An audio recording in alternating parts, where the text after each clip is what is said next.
Sindh assembly کا اجلاس 1 ماہ سے زائد عرصے تک جاری رہنے کے بعد اب برخاست کر دیا گیا ہے۔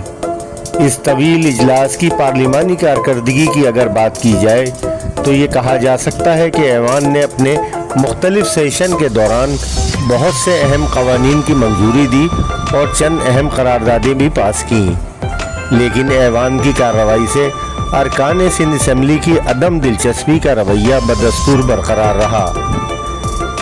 سندھ اسمبلی میں سید اویس قادر شاہ کے اسپیکر بننے کے بعد یہ تبدیلی ضرور دیکھنے میں آئی ہے کہ صوبائی اسمبلی کے اجلاس اب وقت مقررہ پر شروع ہو جاتے ہیں اور کارروائی کے آغاز میں پہلے کی طرح بہت زیادہ تاخیر کا سامنا نہیں کرنا پڑتا، لیکن یہ بھی ایک المیہ ہے کہ سندھ اسمبلی کے بیشتر اجلاسوں میں شریک ارکان کی تعداد ہمیشہ بہت ہی کم رہی۔ اکثر و بیشتر حکومتی اور اپوزیشن کی نشستیں خالی نظر آئیں۔ اس کے پیچھے کیا وجہ کار فرما ہو سکتی ہے؟ اس بحث میں پڑے بغیر ہم یہ ضرور کہیں گے کہ قومی خزانے سے لاکھوں روپے کی تنخواہیں اور دوسری بہت سی مراعات لینے والے ارکان سندھ اسمبلی کو ایوان کی کارروائی میں شریک ہو کر اپنے حلقے کے عوام کا حق نمائندگی ضرور ادا کرنا چاہیے۔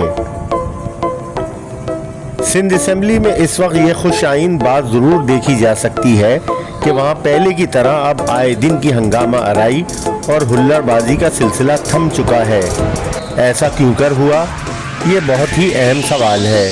ممکن ہے اس وقت اپوزیشن اتنی کمزور ہے کہ وہ ایوان میں خاموش رہنے میں ہی اپنی عافیت جانتی ہو، یا پھر اپوزیشن ارکان زیادہ سیاسی طور پر بالغ نظری کا مظاہرہ کر رہے ہیں۔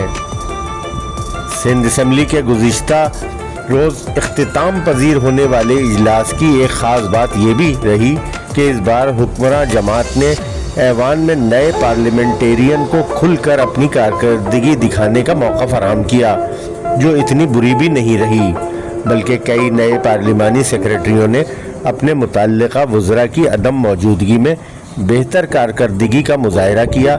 اچھی کارکردگی دکھانے والوں کی قسمت کا ستارہ کسی وقت بھی چمک سکتا ہے۔